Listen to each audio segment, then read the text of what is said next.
हे hi everyone. आज के video में हम देखेंगे बजट 2026 का इनकम टैक्स पर क्या इम्पैक्ट रहा है। इनकम टैक्स स्लैब और टैक्स रेट में कोई भी चेंज नहीं किया गया है। फर्दर इन बजट 2026 सेक्शन 87 ए के रिबेट में भी कोई इन्हेंसमेंट नहीं किया गया है। मतलब रिबेट की जो पहले लिमिट थी बजट 2026 के बाद वही कंटिन्यू रहेगी। आईटीआर फाइलिंग और रिवाइज्ड रिटर्न की बात करें तो बजट 2026 में आईटीआर 1 और आईटीआर 2 के ड्यू डेट में कोई चीज चेंज नहीं किया गया।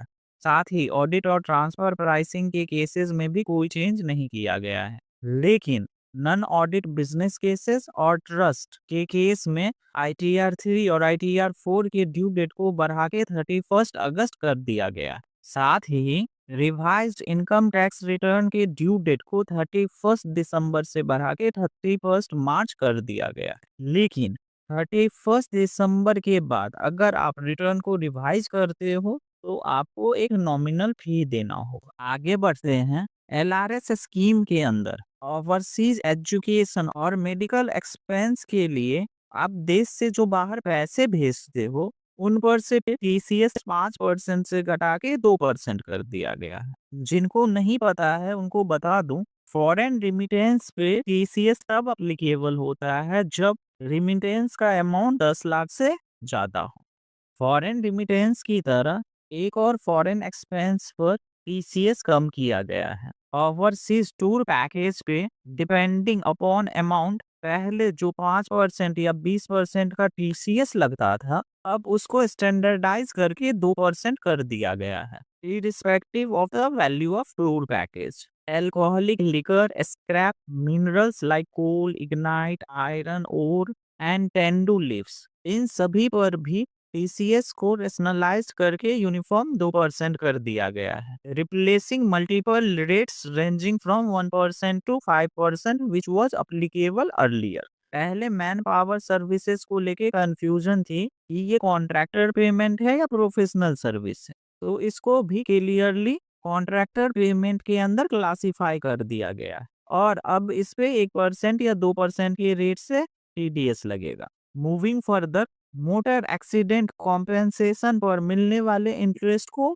इनकम टैक्स के अंदर टैक्स फ्री कर दिया गया है। माइनर टैक्स ऑफेंसेस को भी डिक्रिमिनलाइज्ड कर दिया गया है। अब छोटी प्रोसीजरल या टेक्निकल मिस्टेक्स पर क्रिमिनल प्रोसिक्यूशन नहीं होगा। गवर्नमेंट ऑफ इंडिया ने एक नया इनकम टैक्स एक्ट 2025 इंट्रोड्यूस किया है जो कि 1 अप्रैल 2026 से लागू होगा। यूनियन बजट 2026 में एक फॉरेन एसेट डिस्क्लोजर स्कीम भी अनाउंस किया गया है जिसके अंदर स्पेसिफाइड पर्सन को 6 मंथ का वन टाइम विंडो दिया जाएगा जिसके अंदर उनको अनडिस्क्लोज्ड फॉरेन इनकम और एसेट को डिस्क्लोज करना है and those disclosure can be made by paying prescribed tax और charges and against which a specified person will be given immunity from penalty and prosecution under Black Money Act 2015।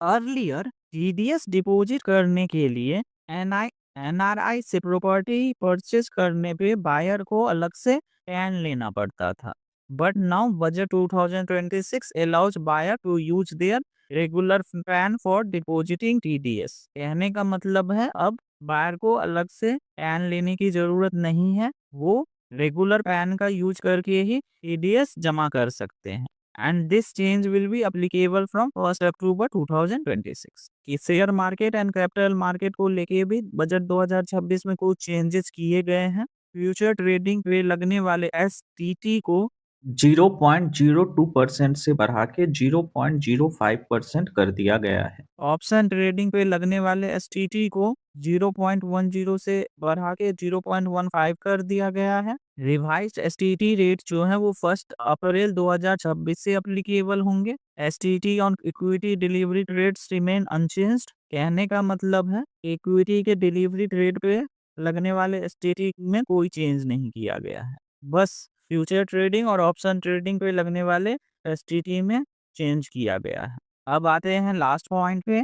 Certain share buybacks के cases में tax treatment में भी कुछ changes किए गए हैं। अब बायबैक प्रोसीड्स शेयर होल्डर्स के हाथ में कैपिटल गेन के अंदर टैक्सेबल होंगे जो कि पहले अदर वे टैक्सेबल होते थे।